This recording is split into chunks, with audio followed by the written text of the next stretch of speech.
সুপ্রিয় সুধী, সকলকে স্বাগত। আজকে আমরা একটি চমৎকার বিষয় নিয়ে অবতারণা করতে চলেছি। বিষয়টি হলো হিন্দু বিবাহ আইন। মূলত বিধবা আইন নিয়ে আমরা আজকে কথা বলবো। আমরা জানি ঈশ্বরচন্দ্র বিদ্যাসাগর আমাদের নেতা, আমাদের সমাজ সংস্কারক, আমাদের পথ প্রদর্শক। ঈশ্বরচন্দ্র বিদ্যাসাগর ভাবলেন সমাজের একটি বিশাল ক্ষত দেখা দিয়েছে। সেই ক্ষতগুলি হলো যেসব হিন্দু মেয়েরা বিবাহের পরে বিধবা হয়ে যাচ্ছে, স্বামী হারা হচ্ছেন, তো তাদের আবার পুনর্বার বিবাহ দেওয়া যায় কিনা। এর সুদীর্ঘ ইতিহাস আছে, সুদীর্ঘ একাডেমিক একটা আলোচনা করা যেতে পারে। আমরা এটার একটি সংক্ষিপ্ত একটা সামারি করার চেষ্টা করছি আজকে।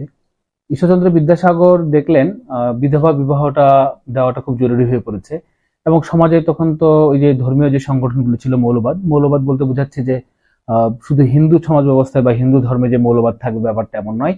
মুসলিম সমাজ ব্যবস্থায় রাজনৈতিক কোনো পার্টির ক্ষেত্রে এই জিনিসটা লক্ষ্য করা যায়। আর মৌলবাদের ব্যাপারটা আমি একটু বলে রাখি। মৌলবাদ মানে হলো প্রাচীন কোনো বিশ্বাসকে আঁকড়ে ধরে রাখা এবং নতুনত্বকে স্বাগত না জানানোর যে প্রবণতাটা, সেটাকে মূলত মৌলবাদ বলে। যেমন আমরা যদি বলি যে মুসলিমদের ভিতরে মৌলবাদ থাকতে পারে, হিন্দুদের ভিতরেও থাকতে পারে, খ্রিস্টানদের ভিতরে থাকতে পারে, ইভেন রাজনৈতিক পার্টিদের ভিতরেও থাকতে পারে। তারা অন্ধভাবে যে জিনিসটাকে বিশ্বাস করে, যেমন আওয়ামী মৌলবাদ থাকতে পারে, বিএনপি মৌলবাদ থাকতে পারে, জামাতি মৌলবাদ থাকতে পারে। নানানভাবে এই জিনিসটাকে আমরা ক্লারিফাই এবং ডিফাইন করতে পারি অ্যাকচুয়ালি। তো আমরা হিন্দু যে বিধবা বিবাহের যে ব্যাপারটা, সেটা একটা ভোট হয়েছিল সেসব সমাজ ব্যবস্থায়। একটা ভোটের আয়োজন করেছিল। এটা মূলত 1856 সালে এই ভোটের আয়োজন হয়। এই ভোটে ঈশ্বরচন্দ্র বিদ্যাসাগর 987টি ভোট পায় বিধবাদের বিবাহ দেওয়ার পক্ষে। আর অন্যদিকে বিধবাদের বিবাহ দেওয়া যাবে না বিপক্ষে ভোট পড়েছিল 36,763টি। তো আমরা এখানে যেটা জিনিস লক্ষ্য করেছি যে বিপক্ষে ভোট পড়ে গেছে বেশি। তো সে জায়গাটা থেকেও ঈশ্বরচন্দ্র বিদ্যাসাগর যে ভোটগুলি পেয়েছিল সেগুলো হচ্ছে জ্ঞানী মানুষের ভোট, পণ্ডিত মানুষের ভোট এবং স্কলারদের ভোট। এবং ঈশ্বরচন্দ্র বিদ্যাসাগর এই জিনিসটা বলার চেষ্টা করেছিলেন যে আমার ভোটের সংখ্যা কম হলেও কিন্তু আমাকে যে মানুষেরা ভোট দিয়েছে সেটা হচ্ছে ভারতবর্ষের সব থেকে পণ্ডিত লোকেরা, এবং আমার বিপক্ষে যে ভোটগুলি পড়েছে তারা অশিক্ষিত এবং তারা হচ্ছে প্রগতিশীল নয় এবং স্বাক্ষর জ্ঞানও নেই, এই টাইপসের ভোট। তাহলে সেক্ষেত্রে তারপরেও কিন্তু লর্ড ক্যানিং এর মাধ্যমে 26শে জুলাই 1856 সালে বিধবা বিবাহ আইন পাশ হয়, কম ভোট পাওয়ার পরেও। তাহলে এই জায়গাটা থেকে আমরা যে জিনিসটা শিখবো আর কি, সেটা হলো যে আসলে ম্যাক্সিমাম মাস্ট বি করাপ্টেড।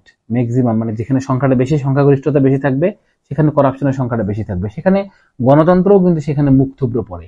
হ্যাঁ, গণতন্ত্র আছে সেই সব সভ্য দেশের জন্য যাদের শিক্ষার হার শতভাগ, তারা স্কলার, যারা পণ্ডিত, তাদের নৈতিকতা মূল্যবোধের জায়গাগুলো রয়েছে। সেক্ষেত্রে বাংলাদেশ নামক রাষ্ট্রটিতে আসলে গণতন্ত্র কতটুকু জুৎসই সেটা প্রশ্ন থেকে যায়। যাই হোক, আমাদের আজকে আলোচনার বিষয় ছিল যে ঈশ্বরচন্দ্র বিদ্যাসাগর 1856 সালে 26শে জুলাই লর্ড ক্যানিং এর মাধ্যমে বিধবা বিবাহ আইন পাশ করেন, এবং এই জায়গাটিতে কম সংখ্যায় মানে 987 জন ভোটার বা মত নিয়ে বিধবা বিবাহ আইন চালু হয়। অন্যদিকে 36,763টি ভোট পেয়েও তারা এখানে জয়লাভ করতে পারেনি। তো সেক্ষেত্রে আমরা একটা সিদ্ধান্ত টেনে নিতে পারি যে তুমি সংখ্যাগরিষ্ঠ হলেও বা তুমি সংখ্যায় বেশি হলেও তুমি যে সঠিক হবা এই জিনিসটা নয়। এবং আমরা আরেকটি বিষয় এখানে অবতারণা করতে পারি যে সংখ্যায় কম হলেও সেই রায়টি সঠিক রায় ছিল, এটা আমরা এখনো প্রমাণ পাচ্ছি। তো সে যখন ঈশ্বরচন্দ্র বিদ্যাসাগর যখন সফল হলো, তখন আমরা জানি মদন মোহন তর্কালঙ্কার নামে একজন কবির নাম জেনে থাকবো। মদন মোহন তর্কালঙ্কার কে ছিল আমরা জানি, তার একটা কবিতা, সকালে উঠিয়ে আমি মনে মনে বলি সারাদিন আমি যেন ভালো হয়ে চলি, আদেশ করেন যাহা মোর গুরুজনে। এই যে ছড়াটি বা কবিতাটি, এটার যে রাইটার মূলত যে স্রষ্টা, তার নাম হলো মদন মোহন তর্কালঙ্কার। কিন্তু ঈশ্বরচন্দ্র বিদ্যাসাগর যখন এই বিধবা বিবাহ প্রকল্পটি নিলেন এবং সেখানে আইন পাশ করাতে পারলেন এবং গণতন্ত্রকে বৃদ্ধাঙ্গুলি দেখালেন, হিন্দু মৌলবাদকে বৃদ্ধাঙ্গুলি দেখালেন এবং বিধবা মেয়েদেরকে যখন আনন্দে আত্মহারা করতে সক্ষম হলেন, তখনই মদন মোহন তর্কালঙ্কার ঈশ্বরচন্দ্র বিদ্যাসাগরকে একটা ওয়েলকাম জানালেন, এবং সেটি কবিতার মধ্যে দিয়ে, যে কবিতাটা আমরা সবাই জানি। আমি ব্যক্তিগতভাবে ক্লাস 3-তে পড়েছি মেবি, কিন্তু এই কবিতার অর্থ আমি জানতে পারিনি। আমার শিক্ষক আমাকে সেই কবিতার অর্থ জানাতে সহায়তা করেনি, আমাকে আলোকিত করতে পারেনি। কিন্তু একটা পর্যায়ে আমি জেনেছি এবং জেনে খুবই পুলকিত হয়েছে যে যদি এটা আমি আমার শৈশবে জানতে পারতাম, আমার শৈশবে যদি এই জিনিসটা আমার শিক্ষক আমাকে বলতে পারতো, তাহলে আমার চিন্তার যে মৌলিক জায়গাটি সেটা হয়তো আরো বেশি প্রসারিত হতো, আমি হয়তো আরেকটু ড্যামেজ স্মার্ট হতে পারতাম। এই জায়গাটাতে আমার মাঝে মাঝে দুঃখ হয়। তো মদন মোহন তর্কালঙ্কার ঈশ্বরচন্দ্র বিদ্যাসাগরকে জানালেন, পাখি সব কলেরব রাত্রি পোহাইল, কাননে কুসুম কলি সকলে ফুটিল। মানে এই মেয়েরা বিধবার ছিল পাখি, এতে জীবনে এই পাখি সবের জীবনে রাত্রি পোহাইল এবং কাননে কুসুম কলি সকলে ফুটিল। লাল শাড়িতে সাদা শাড়ি স্থানান্তরিত, এই সাদা শাড়ির জায়গায় লাল শাড়ি ফুলে উঠে উঠে উঠলো, এরকম একটা অসাধারণ চমকপ্রদ কবিতা মদনমোহন তর্কালঙ্কার কাকে প্রেজেন্ট করেছিল? ঈশ্বরচন্দ্র বিদ্যাসাগরকে। এভাবেই ওয়েলকাম করা হয়েছিল। আশা করছি আপনারা সবাই জেনে উপকৃত হলেন এবং কিছুটা হলে আলোকিত হলেন। সকলকে ধন্যবাদ।